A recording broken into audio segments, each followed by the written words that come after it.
Let's have a look at problem 12.1a, all about leverage, all about M&M, Modigliani, and Miller, some Nobel Prize winners, and they won their Nobel Prize for this concept.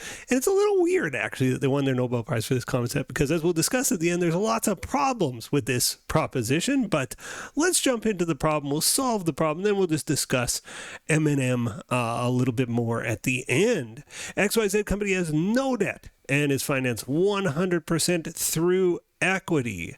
Sorry, I'm just clicking on something here. The company has 800 common shares outstanding, and the price per share is $150.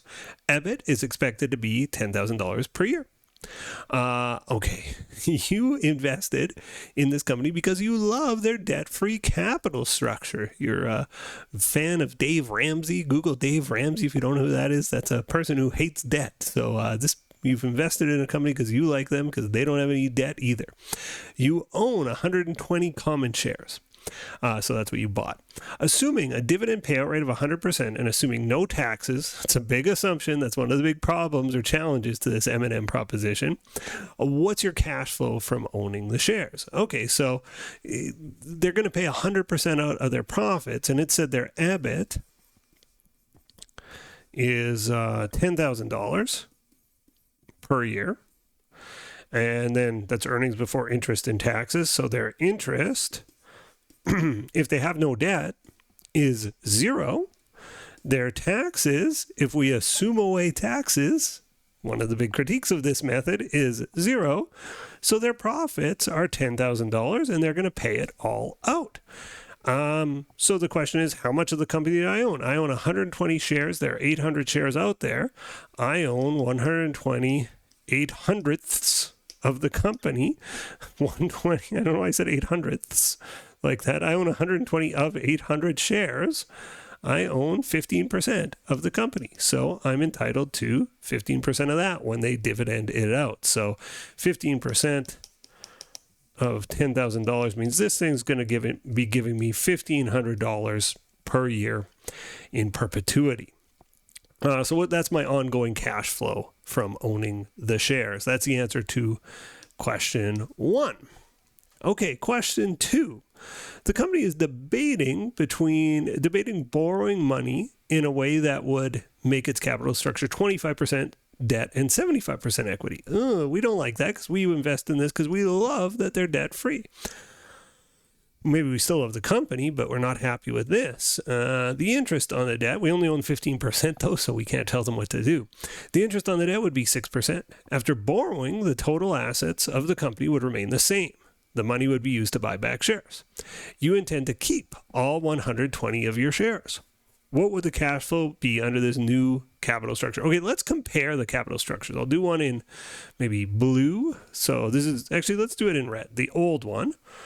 Old structure, and then we'll have a proposed structure over here in green, just to kind of lay out what the balance sheets are going to look like before and after. I think it'll be very helpful in understanding what on earth is going on here. So we know balance sheet looks like this: assets equals liabilities plus shareholders' equity. So let's think about it for the first version of the company. Company had 800 shares. Shares were $150 a share. So 800 times $150 a share means $120,000 of equity. It had zero debt. So what are the assets? Well, 0 plus 120 is 120. The assets must be 120 or this balance sheet doesn't balance and accounting doesn't work. And my whole life was a fraud. So I think it works. I think that's makes our balance sheet balance. Let's look at the proposed structure. Our assets, liabilities, shareholders' equity.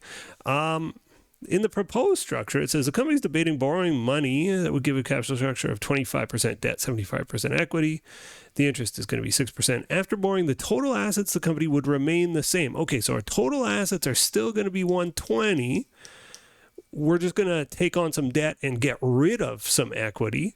So it said 75% of this is going to be equity. So 120 times 0.75 is 90,000 is going to be equity. and 30,000. Then I'm just doing the math. 90 plus 30 is 120, and 30,000 is 25% of 120. So that's what it's going to look like afterwards. Now, we keep all 120 shares. How many shares have to get canceled here? Our shareholders' equity goes down by $30,000. How many shares is that $30,000 reduction in equity? So we said that the shares are $150 each, and we reduced our equity by $30,000. How many shares did we cancel? Looks like 200, but let's run the numbers here. 30,000 divided by 150. Yeah, we must have canceled 200 shares. Bought back 200 shares. So company buys back 200 shares, leaving it. It had 800. Well, now it got bought back 200. So now there's 600 shares out there in the world. And we still own 120 of them. We own 120 now out of 600 shares, not 120 out of 800.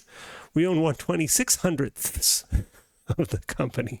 120 divided by 600. I don't know why it sounded funny to me. Maybe just me. We own 20% of this company.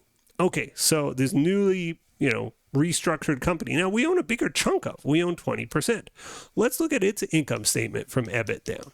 So our EBIT is going to be $10,000. It's expected to be $10,000. Our interest, now we do have interest. We borrowed 30 grand, 6% annual interest, 30 times 6%. $1,800 in interest. Our taxes we're still assuming are assumed away to be zero. So our company's new net income is $8,200, 10,000 minus 1,800. We own 20% of it. So 8,200 times 0.2, we own 1,640. So what would your cash flow be under the new capital structure? Our piece of the pie is 1,640. Now, this will happen when a company takes on more debt. It generally will always look better for the shareholder in this type of proposal. And as we saw last chapter with weighted average cost of capital, debt capital is cheaper. So often you're encouraged here to take on more and more debt. But there may be reasons we don't want to. Maybe we don't want to take on the risk in our portfolio, right? We have a portfolio of companies, and this was meant to be our lowest risk play, and now they're taking on debt. We don't like it. Or we could be like Dave Ramsey, that guy I was telling you about. He's a YouTube celebrity. He's a famous personal finance person. He just hates debt. He's allergic to it. So he would hate to invest in a company that takes on a bunch of new debt. So maybe he's opposed to it in that sense, or whatever. We're just opposed to taking on new debt. So here's what Miller and let me pronounce the name right. Miller and Modigliani say. They say, whatever the company does, it doesn't matter if they take on debt or not, if they have lots of debt or if they have lots of equity, because you as a shareholder can just move your portfolio around and adjust around it. So for instance, if you were investing in a company and you wanted them to take on more debt and they had no debt, well, what you could do is borrow money yourself and buy more shares, and you're leveraging yourself up. Or if is the case here, they borrowed money and you don't want them to, you can take money out of that investment and invest in something safer. Or even, as we're going to propose here, become a lender. Like, you just take the other side of the bet. They're borrowing a bunch of money. You don't want it. Well, you lend a bunch of money to somebody safe with a similar profile to this company. So if the company borrows, as proposed in Part B above, how could you make use of homemade leverage, so you just make your own leverage, to adjust for this? Well, the way you would do it is you would say, okay, they've taken on 25% debt. We don't like that piece of the investment. We're going to sell 25% of our shares to adjust for that, right? That piece of our investment we're unhappy with, and we're going to maneuver that piece and just take the opposite bet with that piece of the pie. So we had 120 shares. We're going to sell 25% of them at, so 120 times 25%. I think it's 30. Should do this in different color ink. Well, I think that's wrong. 120 times 0.25. It's got to be 30. Yeah, 30. I don't know how I got 31.25 there. Let me do this in blue ink. So it's 30 shares to sell at $150 each. That's $4,500 in cash. And the idea is we should become a lender with that, and it counteracts the other side, right? It counteracts what the company has done because we are on the other side of the bet with that piece of the portfolio. So 4,500, and let's just say we can get 6%, same rate here. We're just in the exact equal and opposite position, and it just cancels out, and we end up in the exact same place we were. That's the idea here. 4,500 times 6%.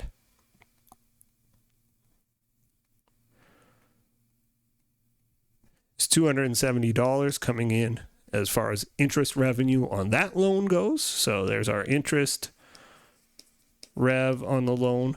Now, what's the other piece? Well, this company's still the same. They still have net income of $8,200. If we sell 30 shares, how much of the company do we own? We own 90 shares. Now, we owned 120. I'm all over the page here. We owned 120 out of 600. Now we own 90 out of 600. So we own, what percent of the company? 90 divided by 600. We own 15% of the company again. So we own 15% of this $8,200 profit. I think it's probably behind my head. Let's do the math. 8,200 profit times 15%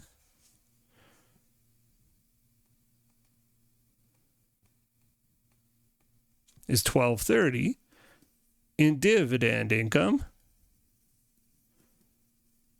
We have $270 in interest revenue. We have $1,230 in dividend income. We are $1,500 in revenue from our investment. And because we're on opposite sides of the same bet, we're in the exact same place, right? As far as risk goes, we've laid off that risk. We've passed along the risk, I guess.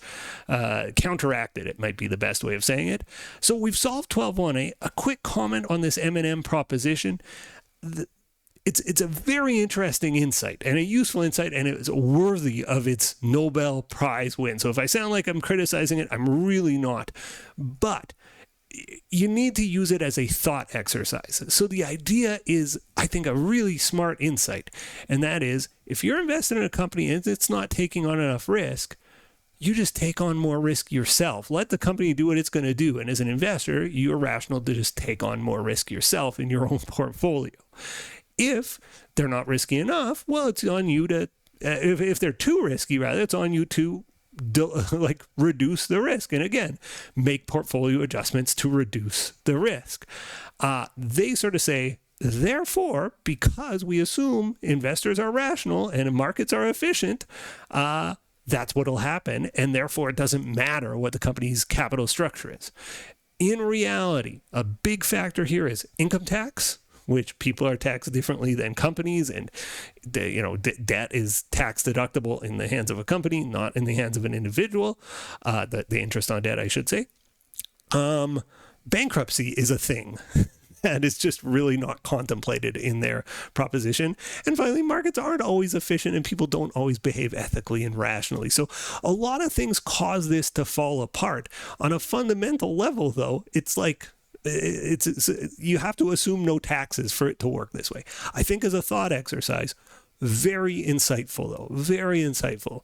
You as an investor are rational to shape your portfolio around the company, and you can certainly do that. And I think that's a reasonable insight, and I think obviously a Nobel Prize worthy insight the way it's laid out. And I don't think I've done it justice here, but in reality, it sort of falls apart when faced with real world, what's the word here? Constraints, I suppose. It assumes away many real world constraints that are all too legitimate. Anyway, I've rambled long enough. Thanks for watching, and I'll see you in our next video. Goodbye.